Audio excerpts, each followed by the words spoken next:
والصلاة والسلام على أشرف الأنبياء والمرسلين محمد بن عبد الله الأمين وعلى آله وصحبه ومن تبعهم بإحسان ودعا بدعوتهم واستنى بسنتهم إلى يوم الدين. أما بعد، وأعوذ بالله السميع العليم من الشيطان الرجيم. بسم الله الرحمن الرحيم. إن الصفا والمروة من شعائر الله فمن حج البيت أو اعتمر فلا جناح عليه أن يطوف بهما. صدق الله العظيم. قابل قدر معزز علماء کرام، اسٹیج پر موجود معزز حضرات، محترم بزرگوں اور مائیں اور بہنیں، آج ہم سب جس مقصد کے لیے جمع ہوئے ہیں تقریباً اس پر ساری باتیں بھی آ گئی ہیں. میں سب سے پہلے آپ کی توجہ اس جانب مبذول کرانا چاہتا ہوں کہ یہ جو قافلہ جو ابھی تیار ہے جانے کے لیے، اس میں جتنے مرد حضرات ہیں، جتنی خواتین ہیں جو جانے کے لیے تیار ہیں، یہ اس میں ہماری کوئی قابلیت نہیں ہے، ہماری کوئی صلاحیت نہیں ہے. ہم مالدار تھے، اس وجہ سے ہمارے پاس پیسے تھے، اس وجہ سے ہم نے پیسے جمع کیے، اس وجہ سے ہم عمرے پر جا رہے ہیں. یہ بات بالکل غلط ہے، ایسا ہرگز بھی نہیں. اللہ رب العزت کی نظر کرم جس پر پڑتی ہے، اور جب حضرت سیدنا ابراہیم علیہ السلام نے جب اللہ کے حکم سے آواز لگائی تھی اپنے اللہ رب العزت کے گھر کی زیارت اور طواف اور اس کے دیدار کے لیے، جب انہوں نے آواز لگائی تھی تو ان کی آواز پر قیامت تک آنے والی انسانیت میں لبیک کہا تھا. اور جس نے لبیک کہا تھا اللہ پاک اسے ضرور وہاں بلاتے ہیں، اور جس نے جتنی مرتبہ لبیک کہا تھا اللہ پاک اسے اتنی مرتبہ وہاں بلاتے ہیں. کسی نے ایک مرتبہ کہا ہے تو زندگی میں اللہ پاک ایک مرتبہ ضرور اسے سرزمین مقدس کی زیارت اللہ پاک کراتے ہیں، اور کسی نے 10 مرتبہ یا اس سے زیادہ بھی اگر کہا ہے تو اللہ پاک اسے 10 مرتبہ سے زیادہ بھی اس کی زیارت کراتے ہیں، اور اللہ پاک اس کے سفر کے لیے آسانیاں پیدا فرماتے ہیں. جس نے جتنی مرتبہ کہا ہے اللہ پاک پہنچاتے ہیں. وہاں مال کی کوئی حیثیت نہیں ہے، مالداری کی کوئی وقعت نہیں ہے. جس نے لبیک کہا ہے اللہ پاک غربت کے زمانے میں بھی اسے پہنچائے ہیں. اور ایسے لوگ ہیں کہ ماضی کے اندر ایسے لوگوں نے حج اور عمرے کیے کہ اللہ پاک نے پیدل حج کروایا، پیدل عمرے کیے ہیں.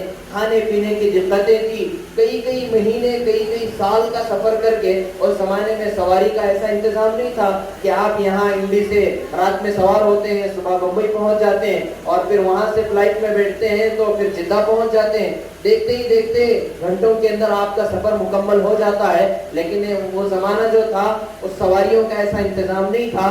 جس نے لبیک کہا ہے اور اللہ پاک نے جس پر نظر کرم ڈالی ہے، اللہ پاک نے اس کے سفر کو آسان کیا ہے، اور کئی مہینے کا سفر کر کے وہ اللہ رب العزت کے گھر کی زیارت اور دیدار کے لیے اور ارض مقدس پر وہ پہنچے ہیں. تو پہلی بات تو یہ ہے ہم اپنے ذہنوں سے یہ بات نکال دیں کہ ہم مالدار ہیں، ہم مال والے تھے اس لیے ہم عمرہ کر رہے ہیں، اور فلاں غریب ہیں ان کے پاس مال نہیں ہے اس وجہ سے وہ عمرہ نہیں کر پا رہے ہیں. بلکہ یہ اللہ رب العزت کی طرف سے انتخاب ہوتا ہے، اللہ کی طرف سے وہ ایک چناؤ ہوتا ہے. اللہ جسے چنتے ہیں، جس پر نظر کرم ڈالتے ہیں، اللہ اسے جانے کی توفیق عطا فرماتے ہیں. تو سب سے پہلے ہم اس بات کو طے کر لیں کہ اللہ پاک نے ہمیں بلایا ہے. اللہ کے ہم مہمان ہیں. حج پر جانے والا، عمرے پر جانے والا، وہ دنیا کے لوگوں کے ہم مہمان بنتے ہیں تو بہت ساری تیاریاں کرتے ہیں، انتظامات کرتے ہیں. ہم مہمان بن رہے ہیں اللہ کے اور اللہ کے رسول صلی اللہ علیہ وسلم کے ہم مہمان بن کر جا رہے ہیں. اور مہمان کی کئی ذمہ داریاں ہوتی ہیں. ان ذمہ داریوں کو ادا کرتے ہوئے مہمان اپنا وقت میزبان کے پاس گزارتا ہے تو میزبان بھی خوش ہوتا ہے، اور میزبان بھی آرام اور راحت میں ہوتا ہے، اور مہمان بھی جو ہے اپنا وقت خوشی کے ساتھ میں، آرام اور راحت کے ساتھ میں اپنا وقت مکمل کر کے آتا ہے. ہم جو عمرے کے لیے جا رہے ہیں دعا فرمائیں کہ اللہ پاک سب سے پہلے اس سفر کو آسان فرمائے، اور اللہ پاک وہاں کی ہماری زیارتوں کو قبول فرمائے، اللہ ہماری وہاں کی عبادتوں کو قبول فرمائے.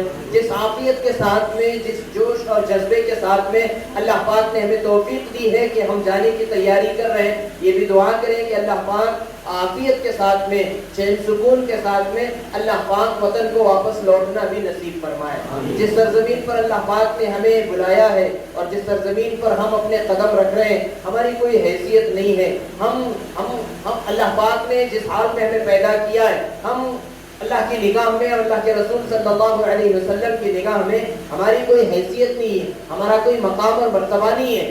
ہم اگر دیکھتے ہیں کہ وہ سرزمین مقدس اور اللہ کا وہ بابرکت گھر اور اللہ کے نبی حضرت محمد رسول اللہ صلی اللہ علیہ وسلم کی جو آرام گاہ اور قیام گاہ ہے اور اللہ کے رسول صلی اللہ علیہ وسلم کا جو مدفن ہے، اس کے مقابلے میں ہم اگر اپنے پر نظر ڈال کر دیکھیں تو خود کو شرم آتی ہے کہ میں کہاں گناہوں میں لطف اور کہاں غفلتوں کی زندگی گزارنے والا اور کہاں میں نافرمانیوں میں زندگی گزارنے والا۔ لیکن اللہ نے آج مجھے وہ موقع دیا ہے، میں سرزمین مقدس پر اپنے قدم رکھ رہا ہوں۔ وہ سرزمین مقدس جس پر اللہ پاک کی ہر آن ہر لمحے رحمتوں کی بارش ہوتی ہے، رحمتوں کا نزول ہوتا ہے، برکتوں کا نزول ہوتا ہے۔ حدیث میں آتا ہے، سرکار دو عالم صلی اللہ علیہ وسلم نے ارشاد فرمایا کہ مکہ المکرمہ پوری روئے زمین میں، پوری دنیا میں سب سے بابرکت شہر اور سب سے بابرکت وہ زمین ہے۔ اس سے زیادہ برگزیدہ دنیا میں کوئی شہر نہیں ہے، اس سے زیادہ خوبصورت اور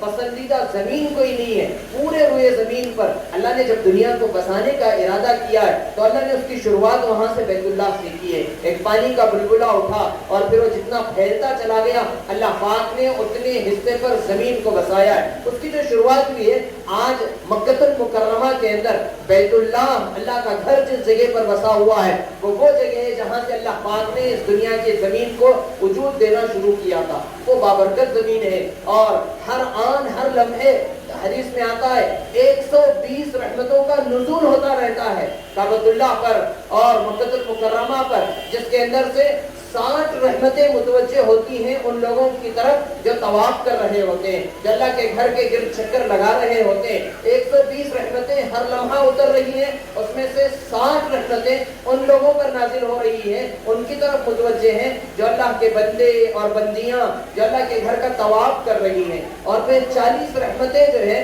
وہ ان لوگوں کی طرف متوجہ ہوتی ہیں جو حرم شریف کے اندر اور بیت اللہ کے اندر نمازوں میں مصروف ہیں، نوافل کے پڑھنے کے اندر مصروف ہیں، اور 20 رحمتیں اللہ رب العزت کی ان لوگوں کی طرف متوجہ ہوتی ہیں، ان بندوں اور بندیوں کی طرف متوجہ ہوتی ہیں جو کعبۃ اللہ کے اندر بیٹھ کر اللہ کے گھر کا دیدار کر رہے ہیں، اللہ کے گھر کو دیکھ رہے ہیں، اور اللہ کے بندے جو طواف میں اور عبادتوں میں مصروف ہیں یہ بیٹھ کر صرف اللہ کے گھر کو دیکھ رہے ہیں، زیارت کر رہے ہیں۔ یہ دیدار کرنے پر بھی جو 120 رحمتیں نازل ہوتی ہیں اس میں سے 20 رحمتیں ان اللہ کے ان بندوں اور بندیوں کی طرف متوجہ ہوتی ہیں جو اللہ کے گھر کا دیدار کر رہی ہیں، زیارت کر رہی ہیں۔ حدیث میں آتا ہے اللہ کے رسول صلی اللہ علیہ وسلم نے ارشاد فرمایا زیارت البیت اللہ العبادہ، اللہ کے گھر کی زیارت کرنا، اس کا دیدار کرنا وہ بھی عبادت کا درجہ ہے۔ آپ جس طرح سے نفل نماز پڑھ رہے ہیں عبادت ہے، اسی طرح سے بیت اللہ کے سامنے آپ بیٹھ کر اپنی نگاہوں سے اللہ کے بابرکت گھر کو آپ دیکھ رہے ہیں، یہ اللہ کے گھر کا دیکھنا بھی عبادت ہے۔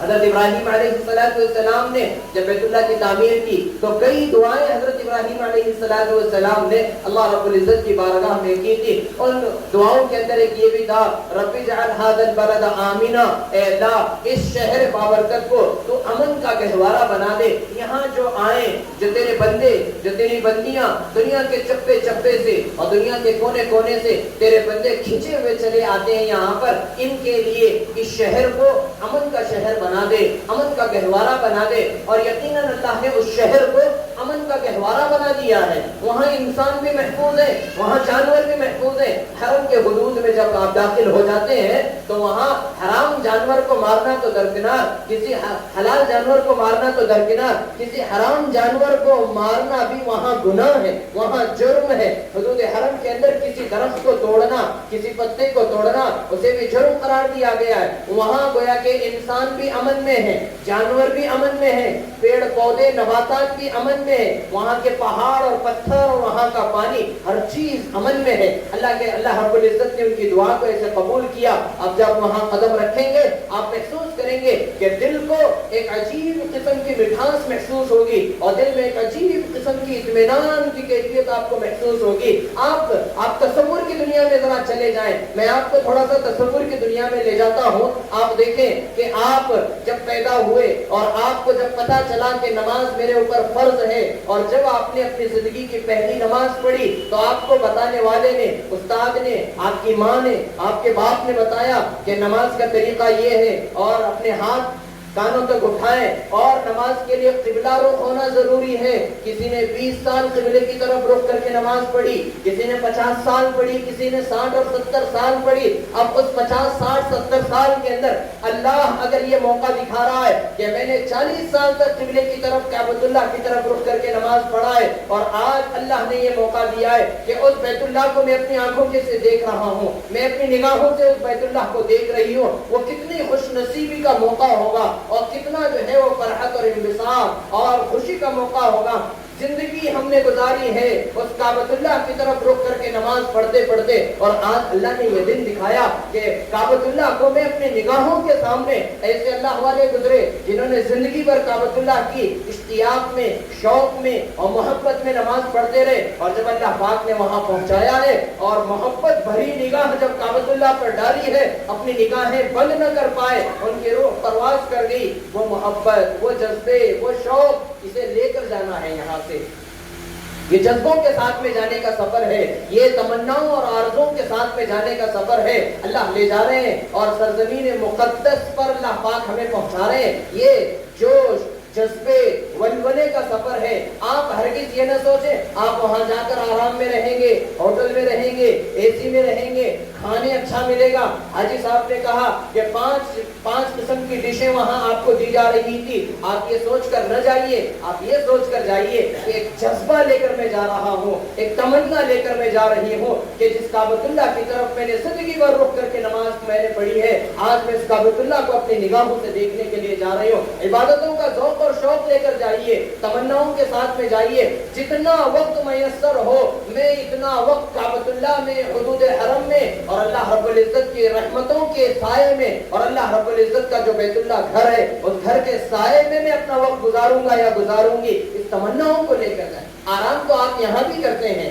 راحت تو آپ کو یہاں بھی ملتی ہے. آپ جا ہی کتنے دن رہے, آپ 15 دن کے لیے جا رہے ہیں, اس میں 7 ساڑھے 7 دن آپ کے بیت اللہ میں, مکہ المکرمہ میں, اور بچے ہوئے 7 ساڑھے 7 دن آپ کے مسجد نبوی کے سائے میں, اور پھر مدینہ المنورہ میں آپ گزاریں گے.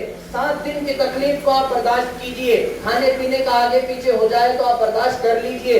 شکایتیں, شکوے, یہ تو زندگی بھر رہتے ہیں. گھر میں بیوی 50 سال خدمت کرتی ہے, شکایت ختم نہیں ہوتی ہے. بیت اللہ میں آپ جاتے ہیں 15 دن کے ٹور پر اور ایجنٹ کی شکایتیں ہوتی ہیں. ہم شکایتیں کرنے کے لیے نہیں جا رہے, ہم عبادتوں کے لیے جا رہے ہیں. ہم اپنا ذہن بنا کر جائیں, کھانا ہے کھائیں پیئیں, اپنی ضرورتوں کو پورا کریں, لیکن جو لے جانے کی جو چیز ہے یہاں سے آپ آرزو لے کر جائیں, تمنا لے کر جائیں. آپ کوشش کریں کہ میں جتنے دن مکہ المکرمہ میں رہوں میری 5 وقت کی نمازیں جماعت کے ساتھ ہو, تکبیر تحریمہ کے ساتھ ہو.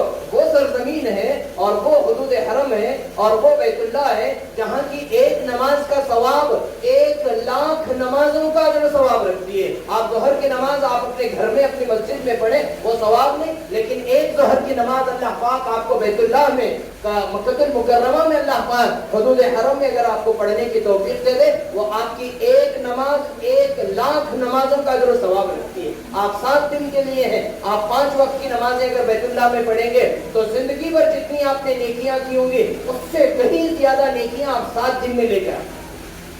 یہاں سے آپ یہ ارادے کر کے جائیں, نیتیں کر کے جائیں کہ ہم اس سرزمین پر جا رہے ہیں. مکہ المکرمہ میں جب آپ پہنچیں, آپ کو میں اس لائن میں نہیں جا رہا ہوں کہ ٹریننگ کے اندر آپ کو طواف کیسے کرنا ہے, عمرہ کیسے کرنا ہے, سعی کیسے کرنا ہے. زیارت کیسی کرنی ہے. انشاءاللہ ہمارے مولانا دادا حیات صاحب اس کے بعد کا جو سیشن شروع ہوگا اس میں آپ کو بہت تفصیل سے بتائیں گے احرام کیسے باندھنا ہے. 4 چیزیں بنیادی چیزیں ہیں, آپ اسے اچھی طرح سے سمجھ لیں, آپ کا عمرہ بہترین طریقے سے مکمل ہو جائے گا. سب سے پہلے تو یہ کہ طواف, آپ جب پہنچے تو طواف کر لیں. اس کے بعد میں احرام ضروری ہے, طواف ضروری ہے, اس کے بعد میں صفا مروہ کی سعی ہے, پھر اس کے بعد میں حلق ہے. یہ 4 چیزیں عمرے کے اندر بنیاد ہیں, رکن کہلاتی ہیں, واجب کا درجہ ان کا. اس کی جو ترتیب ہوگی انشاءاللہ ٹریننگ کے سیکشن میں آپ کو یہ ساری چیزیں بتائی جائیں گی. میں ذہنی طور پر آپ کو اس بات کے لیے تیار کر رہا ہوں کہ آپ مکہ المکرمہ جائیں, آپ حضرت محمد الرسول اللہ صلی اللہ علیہ وسلم کی جائے پیدائش پر آپ تشریف لے جا رہے ہیں, جہاں اللہ رب العزت کے 550 یا 600 سال کے بعد میں اس روئے زمین کے انسان کا رشتہ آسمان والے سے جب جڑا ہے, حضرت محمد الرسول اللہ صلی اللہ علیہ وسلم کے نبی بنائے جانے کے بعد اللہ کے رسول صلی اللہ علیہ وسلم کا ایک ایک قدم وہاں پڑا ہوا ہے. آپ تصور کریں, اللہ کے رسول صلی اللہ علیہ وسلم اپنی زندگی کے 13 سال مکے میں گزارے ہیں. آپ کی صبح, آپ کی شام, آپ کا چلنا, آپ کا پھرنا, آپ کا بیٹھنا, کوئی حدود حرم میں آپ کو وہ جگہ ضرور نصیب ہوگی جہاں میرے اور آپ کے آقا تاجدار مدینہ امام الانبیاء رحمت للعالمین حضرت محمد الرسول اللہ صلی اللہ علیہ وسلم کے قدم مبارک پڑے ہوں گے. وہاں آپ کا قدم پڑ رہا ہوگا خود حرم کے اندر, جہاں میرے آقا تاجدار مدینہ امام الانبیاء حضرت محمد الرسول اللہ صلی اللہ علیہ وسلم نے جہاں سجدہ کیا ہوگا, جہاں آپ جہاں تشریف رکھے ہوں گے اور بیٹھے ہوں گے, وہاں آپ کو نماز پڑھنے کا اگر موقع مل جائے, وہاں آپ کو بیٹھنے کا موقع مل جائے, میں سمجھتا ہوں کہ دنیا اور آخرت کی تمام دولت آپ کو مل گئی. دنیا کی دولت نہ ملے صحیح, لیکن آپ کو آپ کے نبی صلی اللہ علیہ وسلم کا اگر وہ مقام جس جگہ آپ کے قدم پڑے, آپ یہ تصورات کو لے کر جائیں. 13 سال کا عرصہ اللہ کے رسول صلی اللہ علیہ وسلم نے مکے میں گزارا ہے, اور وہ عرصہ ستائے گئے ہیں, اور وہاں آپ صلی اللہ علیہ وسلم کو تکلیفیں دی گئی ہیں. آپ وہاں جانے کے بعد میں اللہ کے رسول صلی اللہ علیہ وسلم کی سیرت کو سوچیں, کن تکلیفوں میں رسول اللہ صلی اللہ علیہ وسلم نے دعوت کا کام کیا, دعوت کے مشن کو آگے بڑھایا. اللہ کے رسول صلی اللہ علیہ وسلم کی وہ لاڈلی بیٹی حضرت فاطمہ الزہرا رضی اللہ تعالی عنہا, آپ تصور کریں حرم شریف میں یہی وہ جگہ ہے جہاں کفار مکہ اور مشرکین مکہ نے حضرت محمد الرسول اللہ صلی اللہ علیہ وسلم کے سجدے کی حالت میں آپ پر گندگی ڈال دی, اور حضرت فاطمہ الزہرا رضی اللہ تعالی عنہا نے دیکھ کر آنسو بہاتے ہوئے اپنے ہاتھوں سے اپنے ابا حضرت محمد الرسول اللہ صلی اللہ علیہ وسلم کے جسم سے اس اوجڑی کو اور گندگی کو ہٹایا ہے. وہاں تکلیفیں, وہاں فقر و فاقہ, وہیں کا وہ دور ہے. اللہ کے رسول صلی اللہ علیہ وسلم نے کرسی میں وہ وقت گزارا ہے, اور مکہ اس کو اللہ کے رسول نے فرمایا تو مجھے سب سے زیادہ محبوب ہے اور سب سے زیادہ میرے نزدیک تیرا مقام اور مرتبہ ہے. اگر میری قوم مجھے یہاں سے نہ نکالتی تو میں زندگی بھر یہی رہتا. یہ برگزیدہ جگہ ہے مکے کی جہاں آپ پہنچ رہے ہیں. وہاں پہنچ کر آپ کھانے پینے میں, تجارت میں اور اپنے مال کے چیزوں کے خریدنے میں وقت ضائع نہ کریں. جتنا وقت ہوگا آپ عبادتوں میں یاد رکھیں, وہاں کی جانے والی نیکی کا اجر و ثواب بہت زیادہ ہے, لیکن وہاں کیے جانے والے گناہوں کا وبال بھی اتنا ہی زیادہ ہے. وہاں کیے جانے والے گناہوں کا وبال بھی اتنا ہی زیادہ ہے. وہاں ہر آن ہر لمحہ اپنی نگاہوں کی حفاظت, اپنے آپ کو گناہوں سے اور نافرمانیوں سے بچانا, اور اپنے آپ کو, اپنے دل کو اللہ رب العزت کی طرف ہر لمحے متوجہ رکھنا کہ ہر وقت اللہ رب العزت کی طرف سے رحمتوں کا وہاں نزول ہوتا رہتا ہے. ایسے موقع پر بھی اگر بندہ چلا جائے اور وہاں بھی اپنی نگاہیں میلی کر کے آ جائے, اور وہاں بھی جا کے گناہ کر کے اور اپنی زبان سے گندے الفاظ نکال کر کے, اور پھر وہاں جا کر بھی غیبت ہے, چغلخوری ہے, اور وہاں جا کر بھی جو ہے الٹی سیدھی باتیں ہیں, تو پھر کیا ہوا؟ وہاں گئے, ہم نے بجائے نیکیاں کمانے کے ہم گناہ کما کر واپس آ جائیں گے. اللہ میری آپ کی پورے امت مسلمہ کی حفاظت فرمائے. تو اس اللہ کے انتخاب پر ہم شکر ادا کریں اور ہمیشہ شکر ادا کرتے رہیں, اور یہ عزم لے کر جائیں ہم وہاں جا رہے ہیں, وہاں سے ہم عبرت لے کر آئیں گے, وہاں سے ہم اسلام پر موت تک جمنے اور چلنے کے عزائم کو لے کر آئیں گے, وہاں سے ہم یہ عزم اور جذبے کو لے لے کر آئیں گے,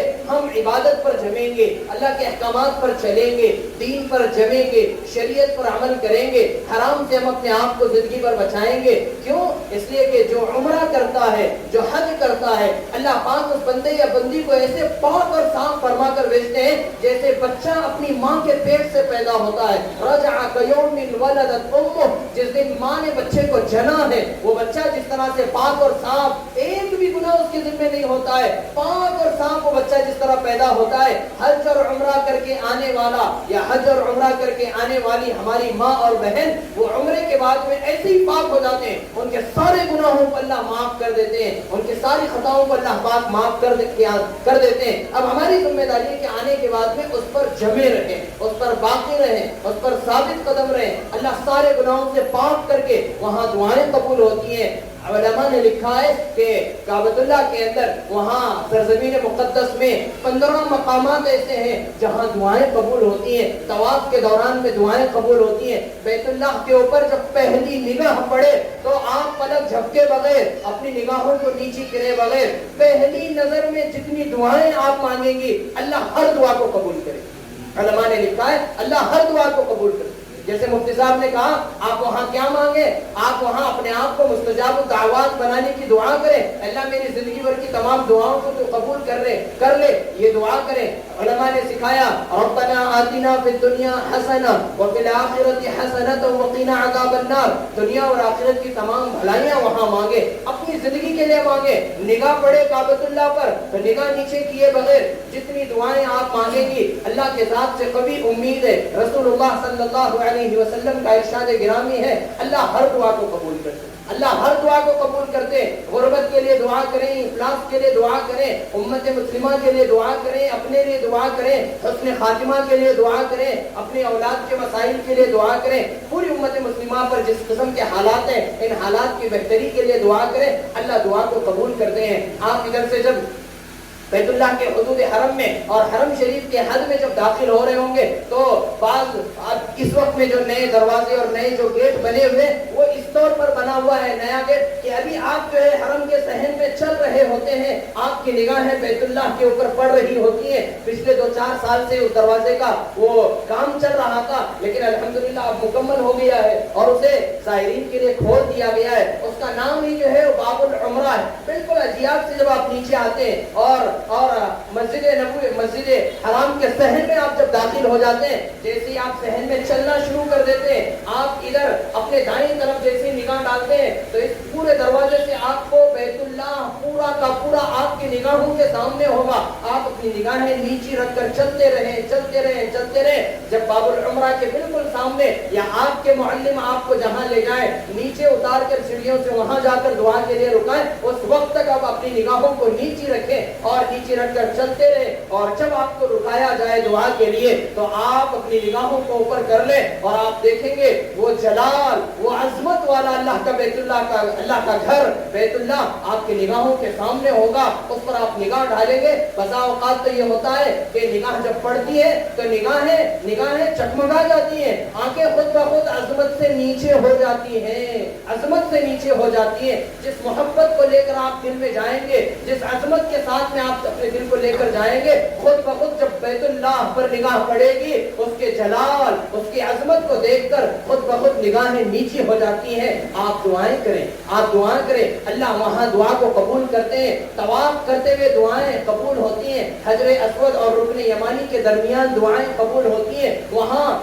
میزاب رحمت ہے, وہ میزاب رحمت جس طرف لگا ہوا ہے اسی طرف بالکل اس کے سمت میں جو ہے مدینہ المنورہ ہے. آپ میزاب رحمت کے پاس میں دعائیں قبول ہوتی ہیں. حتیم کے اندر دعائیں قبول ہوتی ہیں. ملتزم کے اوپر دعائیں قبول ہوتی ہیں. بے شمار مقامات ہیں. زندگی بھر انسان کو جو موقع نہیں ملا ہے, 7 دن اللہ وہ موقع دیتے ہیں, اسے بالکل نہیں گوانا چاہیے, اس میں بالکل غفلت نہیں کرنی چاہیے. ہر آن اور ہر لمحے اللہ کی رحمت اور برکت کو اپنی طرف متوجہ کرنا چاہیے. ایک تو یہ یہاں یہاں کے اور بہت سارے مقامات ہیں، انشاءاللہ ٹریننگ کے اندر اس کی ساری تفصیل آپ کے سامنے آئے گی، ان کی زیارت کرائی جائے گی۔ میں تو بس یہ کہنا چاہتا ہوں کہ آپ تصورات کی دنیا میں جا کر کعبۃ اللہ کو دیکھیں، مکہ المکرمہ میں چلے تو اس تصور کے ساتھ میں چلے، یہ وہ جگہ ہے جہاں حضرت ابوبکر صدیق رضی اللہ تعالیٰ عنہ چلے ہیں، یہ وہ جگہ ہے جہاں حضرت عمر فاروق رضی اللہ تعالیٰ عنہ چلے ہیں، یہ وہ جگہ ہے جہاں حضرت خدیجہ الکبریٰ رضی اللہ تعالیٰ عنہ، حضرت فاطمہ الزہرا رضی اللہ تعالیٰ عنہ اور نہ جانے کتنی صحابیات نے یہاں زندگیاں گزاری ہیں، یہاں چلی ہیں، یہاں غربت کی زندگی گزاری، فقر و فاقے کی زندگی گزاری، تنگدستی کی زندگی گزاری۔ وہاں جا کر ہماری ماں اور بہنوں کو یہ درس لے کر آنا ہے، یہ پیغام لے کر آنا ہے، ہمیں بھی اس طرح کی زندگی گزارنی ہے، ہمیں بھی دین پر عمل کا ویسا جذبہ اپنے اندر پیدا کرنا ہے، اس پیغام کو لے کر آنا ہے، اس درس کو لے کر آنا ہے۔ اپنے بھائیوں سے اور بزرگوں سے بھی یہ گزارش کروں گا کہ وہاں سے اس چیز کو لے کر آئیں، وہاں سے لانے کی یہ چیز ہے اللہ کے رسول صلی اللہ علیہ وسلم کی سیرت، آپ صلی اللہ علیہ وسلم کی زندگی، آپ کا کردار، آپ کی گفتار، آپ کا حسن سلوک، آپ کا طرز عمل اور دین کی دعوت کا جو مشن تھا اور امت کے ایک ایک فرد تک دین کو پہنچانے کا جذبہ اور امت کے ایک ایک فرد کو جہنم سے بچا کر جنت کے مستحق بنانے کا جو جذبہ تھا، ان جذبوں کو لے کر آئیں۔ مال تو آپ کو بمبئی میں بھی مل جائے گا، آپ کے اپنے شہر میں بھی مل جائے گا، وہاں سے آپ کے اگر یہ جذبے لے کر آئیں گے تو آپ کا یہ جذبہ قابل قبول ہوگا اور اللہ پاک اسے سراہیں گے، اور ان جذبوں کی وجہ سے اللہ پاک موت تک آپ کو دین، ایمان اور اسلام پر ثابت قدمی اللہ رب العزت نصیب فرمائیں گے۔ تو یہ سرزمین مقدس ہے، وہاں کی یہ چیزیں ساری ہیں۔ اس کے بعد پھر یا پہلے آپ جب مسجد یعنی مدینہ المنورہ جب پہنچیں گے تو وہاں کی تاریخ بھی عجیب تاریخ ہے۔ میرے اور آپ کے آقا جناب محمد رسول اللہ صلی اللہ علیہ وسلم نے اپنی زندگی کے 10 سال وہاں گزارے ہیں۔ ہجرت جب ہوئی ہے، ہجرت کے بعد آپ صلی اللہ علیہ وسلم مدینہ تشریف لائے، اپنی زندگی کے قیمتی بہترین ایام اللہ کے رسول صلی اللہ علیہ وسلم نے 10 سال کا عرصہ مدینے میں گزارا ہے۔ مدینے کا ایک ایک چپا، مدینے کا ایک ایک کونا اور مدینے کا ایک ایک حصہ آپ کو گواہی دے گا کہ رسول اللہ صلی اللہ علیہ وسلم نے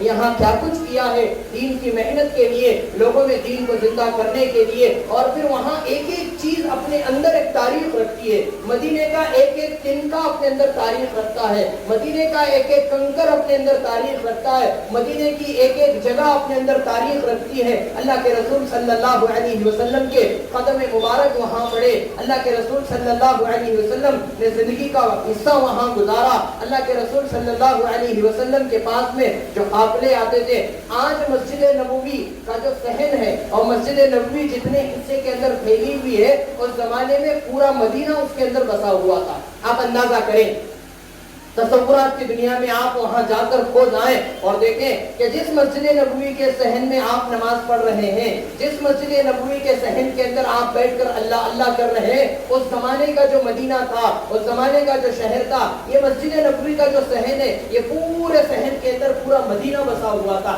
اللہ کے رسول وہاں چلے ہیں، وہاں بازار بھی بسے تھے، وہاں اللہ کے رسول صلی اللہ علیہ وسلم نے کہیں کسی کے گھر میں آرام بھی کیا ہے، وہ باغ بھی اسی جگہ پر موجود جہاں اللہ کے رسول صلی اللہ علیہ وسلم کبھی کبھی آرام کی غرض سے اور میٹھے پانی کا چشمہ جہاں تھا وہ پانی تناول پینے کے لیے اللہ کے رسول صلی اللہ علیہ وسلم وہاں پہنچتے تھے۔ ایک ایک ذرہ اپنے اندر تاریخ لیے ہوئے اللہ کے رسول صلی اللہ علیہ وسلم نے وہاں زندگی گزاری ہے۔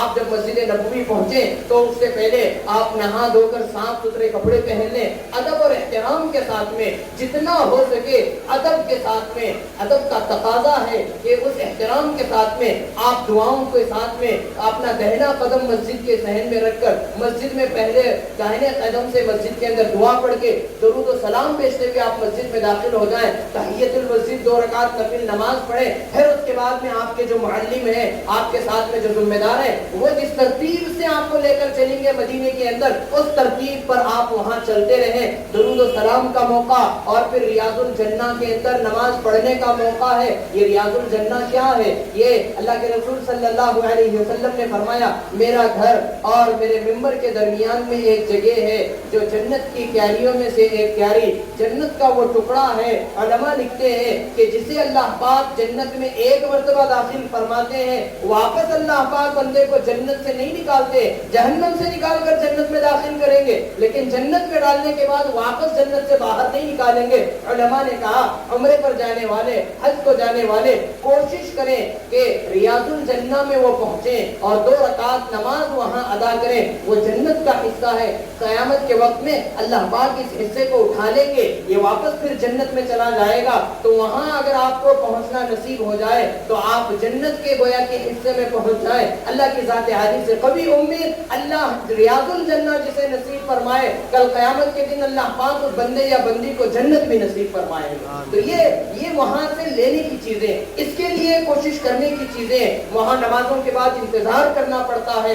آپ بازار کے پیچھے لگ جائیں گے یا خرید و فروخت کے پیچھے لگ جائیں گے تو جو اصل چیزیں ہیں وہ رہ جائیں گی. ریاض الجنہ میں ضرور پہنچیں, اس کی ترتیب بنائی جاتی ہے, اس ترتیب پر آپ پہنچیں. اور کسی بھی جگہ پر ایک گزارش درمیان میں یہ کرتا ہوں کہ ہماری مائیں بہنیں, ہمارے بزرگ حضرات یا ہمارے نوجوان بھائی بھی جو جاتے ہیں وہاں اپنے معلم کے ساتھ میں رہیں, اپنے ذمہ دار کے ساتھ میں رہیں. اطلاع کے بغیر آپ کہیں نہ جائیں. ہر وقت وہاں تبدیلی ہوتی رہی. جیسے حاجی صاحب نے کہا 2013 میں گئے تھے, میں 2019 میں تھا, اس کے بعد میں پھر 2021 میں, ابھی اس رمضان میں 2022 کے رمضان میں گیا. تو 2-3 سال, یعنی ہر سال آپ کو کچھ نہ کچھ تبدیلی نظر آئے گی, کچھ نہ کچھ تعمیرات چل رہی ہیں. تو میں ابھی اسی رمضان کے پہلے عشرے میں وہاں تھا, تو میں نے دیکھا کہ ایک, چونکہ میں اکیلا تھا, بعد میں آپ کو بتاؤں گا میری جانے کی جو ترتیب بنی ہے, وہاں ایک واقعہ پیش آیا. میں جس جگہ پر, چونکہ میرا جو جانا ہوا تھا رمضان المبارک کے پہلے روزے سے 3 دن پہلے مجھے اطلاع ملی کہ آپ کو وہاں پہنچنا ہے, اور میرے پاس میں جو وقت تھا 3 سے 4 دن کا وقت تھا, کوئی گروپ بھی نہیں تھا. تو ہمارے جو شاگرد ہیں, اللہ جزائے خیر دے ان کو, مولانا دادا حیات کو, میں نے بہت غور و فکر کیا کہ 3 دن کے عرصے میں کیسے پہنچوں اور سارے کاغذی کاروائی وغیرہ کیسے مکمل ہو. میں نے تقریباً شاید رات کو 12 یا 12:30 بج رہے تھے, میں نے مولانا دادا حیات کو میں نے فون کیا, میرے شاگرد ہوتے ہیں, میں نے کہا کہ دادا حیات مجھے پہلی تراویح وہاں پڑھنی ہے اور ہمارے حضرت کا مجھے حکم ہے پہنچنا ہے, اور 3 دن کا عرصہ ہے, کہیں سے کوئی کام نہیں بن پا رہا ہے. تو اللہ جزائے خیر دے ان کو, انہوں نے اتنی بھاگ دوڑ کی 2-3 دن کے اندر, تو ایسا انتظام بنایا کہ اللہ کا فضل ہوا کہ اللہ نے مجھے جو ہے 3 دن کے اندر وہاں پہنچا دیا.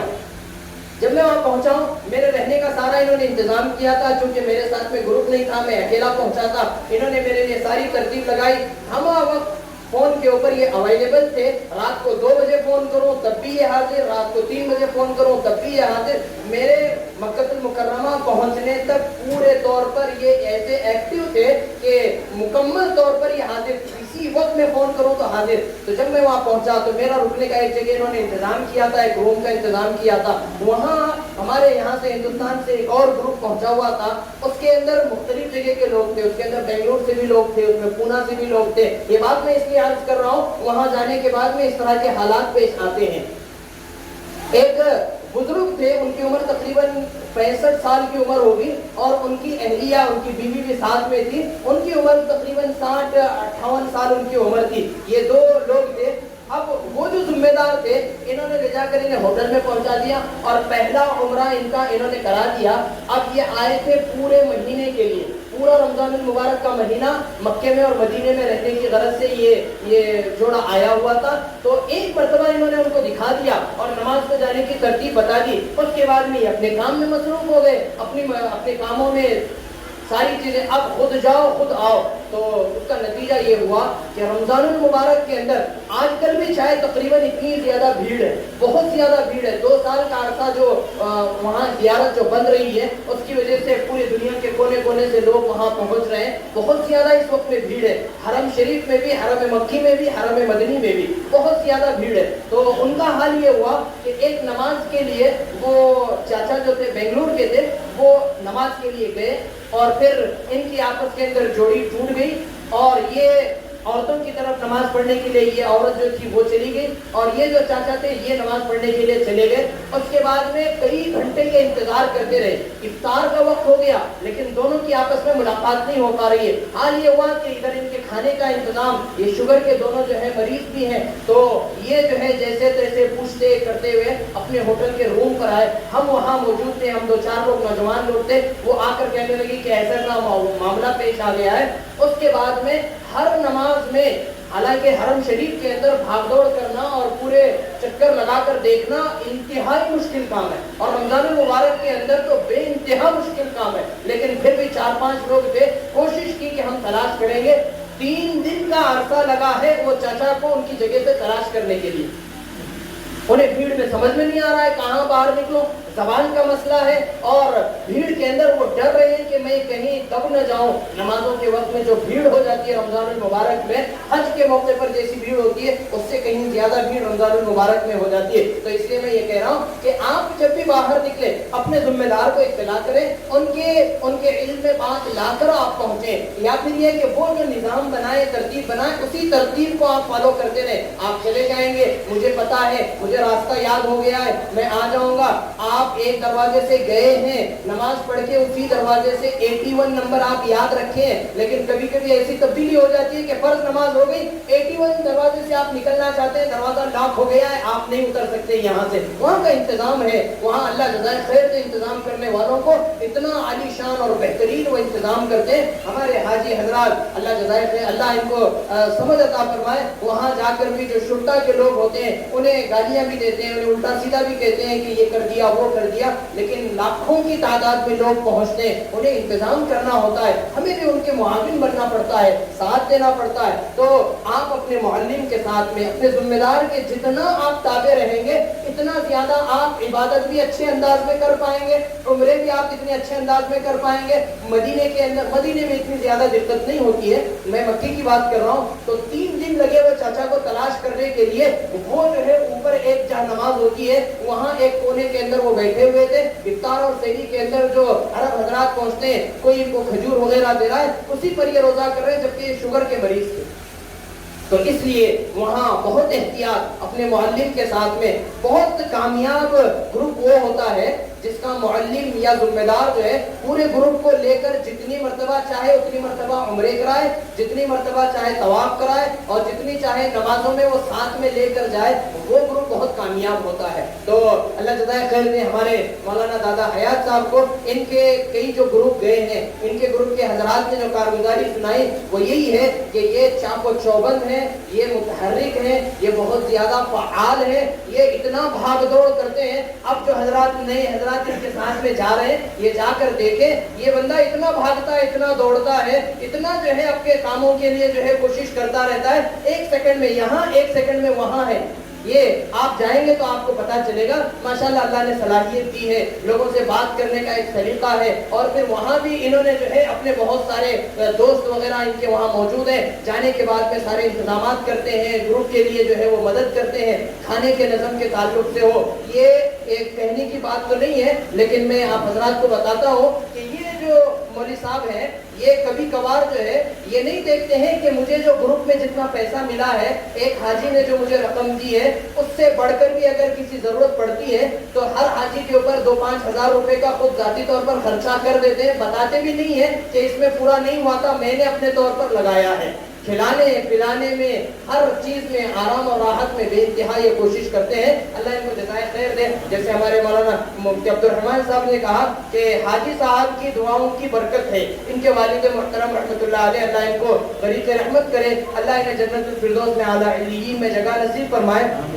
ان کی دعاؤں کا صدقہ ہے یہ, اور ان کی جو محنت اور کوشش تھی, اور خاص طور پر ان کے اوپر جو ان کی توجہ تھی, اس کا نتیجہ ہے کہ اللہ پاک نے انہیں صلاحیت دی ہے. یہ صبر کے ساتھ میں, تحمل کے ساتھ میں اپنے پورے گروپ کو لے کر چلتے ہیں. لیکن اس کے لیے ضروری چیز یہ, ہم بھی اپنے آپ کو ان کے تابع کریں, ان کے حوالے کریں. کھانے میں کبھی کبھار ہوتا نہیں ہے, لیکن بسا اوقات کبھی کبھار آگے پیچھے اگر ہو جائے تو ہم یہ سوچیں کہ ہم عبادت کے لیے آئے ہیں, تھوڑا کھانا کم ہو جائے, اور کھانا بہت زیادہ پیٹ بھر کر اور جو ہے ہم اطمینان کے ساتھ کھانا کھا لیں گے تو عبادتوں میں پریشانی ہوتی ہے. حرم شریف کے اندر آپ اندر بیٹھے ہوئے اور پھر آپ کو استنجا کا بار بار تقاضا ہو رہا ہے, بیت الخلاء کا بار بار تقاضا ہو رہا ہے, تو وہاں سے آپ کی جگہ چلی جاتی ہے, آپ کو اٹھ کر باہر آنا پڑتا ہے. اتنی دیر میں آپ کا نہ جانے کتنا وقت جو ہے وہ ضائع ہو جاتا ہے. ایک مرتبہ حرم سے اندر سے نکل کر باہر جا کر اپنی ضرورتوں کے تقاضائے حاجت سے فارغ ہو کر پھر واپس آپ کو مسجد کے اندر کے حصے میں آنے تک آپ یہ مان کر چلے اگر بھیڑ نہیں ہے تو 1 گھنٹہ لگے گا, اور اگر بھیڑ زیادہ ہے تو آپ کو 1.5 سے 2 گھنٹے کا وقت واپس اپنی مقام پر آنے کے لیے لگے گا. اس لیے جو ہے اس بات کی کوشش بھی کریں. وہاں جانے کے بعد آب و ہوا تھوڑی سی تبدیل ہو جاتی ہے تو کسی قسم کی بیمار ہونے کا خدشہ بھی ہوتا ہے. آپ کھانے پینے میں اپنی لمٹ رکھیں, اپنی دوا گولی اپنے ساتھ میں رکھیں, اپنے سفر کی ضروریات اپنے ساتھ میں رکھیں. اور آخری بات یہی ہے کہ آپ وہاں اس جذبے کو لے کر جائیں, اللہ نے مجھے ارض مقدس کے لیے قبول کیا ہے, سرزمین حرم پر اللہ نے مجھے پہنچایا ہے, یہاں کا جو پیغام ہے وہ میں لے کر جاؤں. باقی چیزیں خرید و فروخت ہے, آپ اپنی عبادتوں سے فارغ ہو جائیں. 5 دن 6 دن کا وقت آپ مسلسل اپنی عبادتوں میں لگائیں.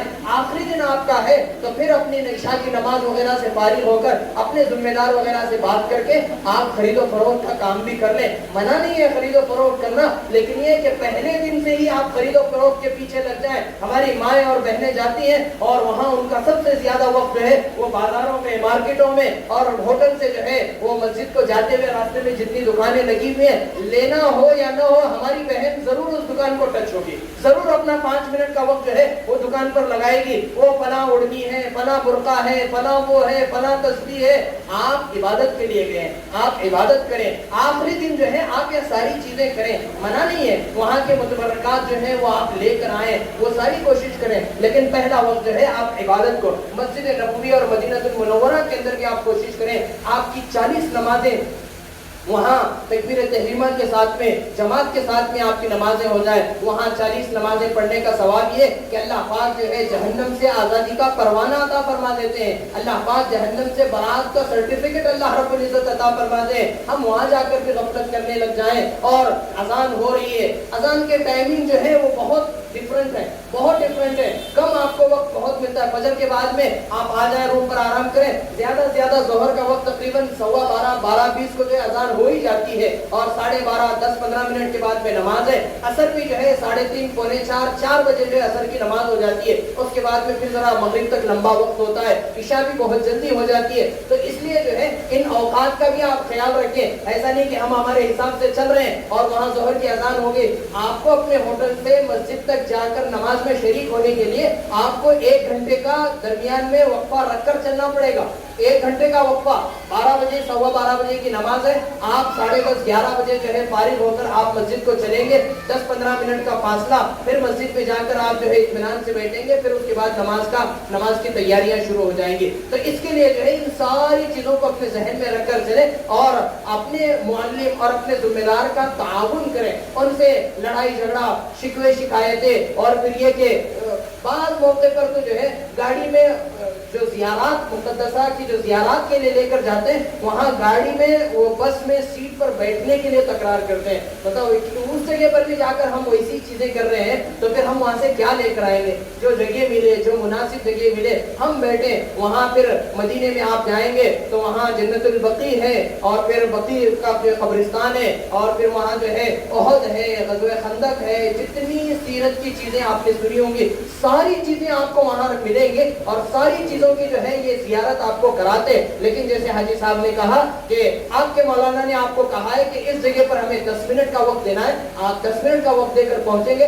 اگلے مقام کی آپ زیارت کر پائیں گے. اور اگر آپ نے 10 منٹ کے بجائے وہاں آدھا گھنٹہ لگا دیا تو بہت ممکن ہے کہ اگلا مقام کی زیارت آپ کی نہ ہو پائے اور وقت مکمل ہو جائے تو آپ کے مولوی صاحب آپ کو سیدھا جو ہے پھر ہوٹل پہنچا دیں گے. اس لیے کہ ٹائم کا اور بس کا ساری چیزوں کا جو ہے آپس میں تعاون ہے, وہ ساری چیزوں کے تعاون کے ساتھ میں پورا نظام چلتا رہتا ہے. اس لیے جو ہے ان 15 دنوں کے اندر آپ اپنے آپ کو کسی ایک کے حوالے کریں اور پھر عبادت کے ذوق اور جذبے کے ساتھ میں آپ وہاں چلیں, اور وہاں کا جو پیغام ہے, سیرت کا جو پیغام ہے, اللہ کے رسول صلی اللہ علیہ وسلم کی زندگی کا جو پیغام ہے, اسے آپ وہاں سے لے کر آئیں. اور پھر جیسے اللہ پاک آپ کو وہاں سے پاک اور صاف کر کے بھیجے گا, آپ یہ عزم کر کے آئیں ارادہ کر کے ہیں انشاءاللہ موت تک اللہ پاک جو ہے ہمیں پاک ہی رکھے، گناہوں سے بچائے، نافرمانیوں سے بچائے، حرام کاموں سے بچائے، ناجائز کاموں سے بچائے۔ اس کے لیے اپنے آپ کو تیار بھی کریں، آنے کے بعد بھی ایسی محنت کریں۔ نمازیں یہاں اب نہیں ہوتی تھی، ہم حج عمرے پر جا کر آ رہے ہیں، وہاں سے یہ عزم لے کر آئیں انشاءاللہ موت تک ہر حال میں ہم نماز پڑھیں گے، اللہ کے حکموں پر چلیں گے۔ وہاں نیتیں کر کے آئیں، اللہ سے وہاں مانگے اللہ دین پر ثابت قدمی عطا فرما، تیرے احکامات پر چلنا نصیب فرما، اور تیرے بتائے ہوئے طریقوں پر اللہ کے رسول صلی اللہ علیہ وسلم کی زندگی کے مطابق ہمیں زندگیاں گزارنے کی توفیق عطا فرما۔ وہاں دعا کر کے آئیں، اللہ پاک دعاؤں کو قبول کر لیتے ہیں، اللہ پاک مسائل کو حل کرتے ہیں، اللہ پاک زندگیوں کو تبدیل فرما دیتے ہیں۔ اللہ کے رسول صلی اللہ علیہ وسلم کی بے شمار دعائیں ہیں جو ارض مقدس پر حاجی آتے ہیں، مکہ المکرمہ آنے والوں کے لیے، مدینہ المنورہ آنے والوں کے لیے اللہ کے رسول صلی اللہ علیہ وسلم کی بے شمار دعائیں ہیں۔ ان دعاؤں میں ہم بھی شریک ہوتے ہیں۔ مدینہ وہ جگہ ہے کہ قرب قیامت پوری دنیا کا ایمان سمٹ کر جو ہے وہ مدینے میں آ جائے گا، مدینے میں دجال داخل نہیں ہو پائے گا، مدینے کے اندر طاعون نہیں داخل ہوگا، مدینے کی سرزمین اور مدینے کی فضا پرسکون فضا ہے، اس سے زیادہ پرسکون فضا کہیں آپ کو نہیں ملے گی۔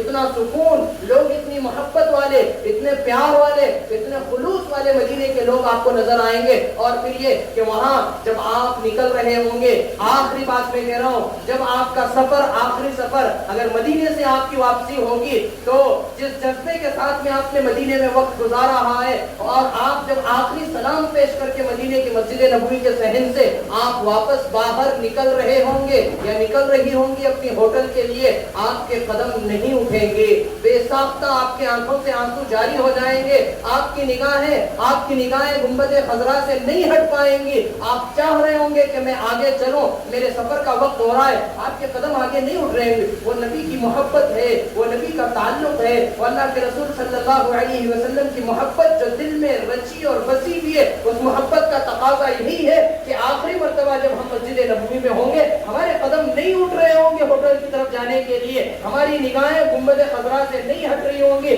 ہماری زبان جو ہے ہماری آنکھوں سے آنسو جاری ہوں گے، اور ہماری زبان سے درود و سلام بھی جاری ہوگا۔ اللہ سب کو اس کی توفیق عطا فرمائے، اللہ جانے والوں کے عمرے کو قبول فرمائے، جتنے حضرات جا کر اللہ پاک ان کے عمرے کے صدقے میں کرنے والوں کے عمرے کو قبول فرمائے، اور جتنے حضرات عمرے میں پہنچ رہے ہیں اللہ ان سب کے عمروں کی برکت سے ساری دنیا کے مسلمانوں کے مسائل کو اللہ حل فرمائے، اللہ مسلمانوں کی پریشانیوں کو دور فرمائے، اللہ پاک کسی ایک حاجی کے عمرے کو ذریعہ بنا کر امت مسلمہ کو اللہ پاک غلبہ نصیب فرمائے، امت مسلمہ کی ماں بہن بیٹیوں کی عزت آبرو کی اللہ حفاظت فرمائے، اور اللہ پاک جو ہے جزائے خیر عطا فرمائے۔ جو ذمہ دار حضرات اپنا جان مال وقت کی قربانی دے کر یہ گروپ کو لے جاتے ہیں اور ان کے لیے وہاں پریشان ہوتے ہیں، اللہ پاک انہیں بہترین بدلہ عطا فرمائے۔ ہمارے مولانا دادا حیات کو اللہ جزائے خیر عطا فرمائے۔